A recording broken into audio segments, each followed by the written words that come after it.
Oh, here we go. Okay, good morning, guys. Today we're going to look at coordinate geometry, the line, and we're just going to look at one formula, which is the distance formula. Now that's in the log tables, but you really should learn it off by heart, so please learn it off by heart today. It's the square root of x2 minus x1 to be squared plus y2 minus y1 to be squared. So if you learn anything from me today, please learn that formula, and it is for distance. It can also be called length. Okay, so sometimes they might use the word length of the line, but it's the distance formula as well. Okay, so let's look at one example first of all. Okie dokes, here we go. So if you can do this one, you'll be able to do any of the questions that we're going to do later. Example 1, this is to go into your notes copy. Find the distance between the points A and B. A is 3,2 and B is 7,5. Note I've highlighted the keyword in the question so that you know that it's distance. All right, so look out for that. So first thing you should do is write down your distance formula. And here, this is very important. These two lines either side of AB are the symbol for distance. And sometimes in the question, they will just say find AB. They won't even use this word here. You need to know these two lines mean distance. All right, so mark that as very important. I'll actually highlight it for you now. Okay. Now, so here's my formula, x squared of x2 minus x1 to be squared plus y2 minus y1 to be squared. And we're going to fill in our 2 points. Label them x1, y1, x2, y2, like I have done here. So label your points, x1, y1, x2, y2. Remember, each bracket should have an x and a y. And this bracket should have an x and a y as well. And then you're going to fill into your formula. So let me just move this up for you a small bit. Okay, we're going to fill in. So here we go. Remember that x1 is 3, x2 is 7, y1 is 2, and y2 there is 5. So I just fill in then for x2, look. Find x2, it's 7.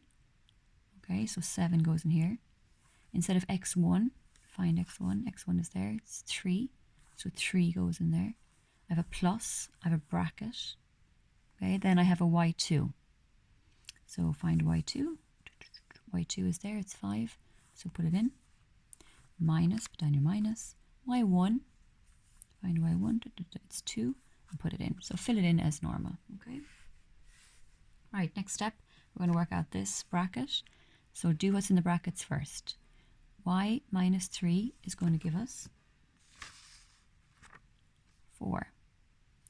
5 minus 2 is going to give us 3. Square your brackets, 4 4s. I've just done it out over here, what we did. Make this up a bit for you. No. 4 4s is 16. 3 3s is 9. Add 16 and 9, and you will get 25. And the square root, use your calculator if you want to. Calculator. Turn it on, square root of 25 will give me 5. Okay, so square root of that is 5, and there's your solution. That's it, done and dusted. Okay, and then just a few bits here I want to talk to you about before we're finished. So remember, the symbol for distance is this guy here. These two lines, note distance can also be called length of the line. Okay, so now what I want you to do is, in your textbooks, I want you to do page 251, exercise 14.3, and I want you to work through questions 1 to 12. They should be absolutely fine, they're all the same. And then 13, 14 and 15, try those as well, maybe for homework. You should be fine. I'm just going to show you the book now, 1 second. So here is your book. So it's page 251. There's the example I did with you. Exercise 14.3 should be fine.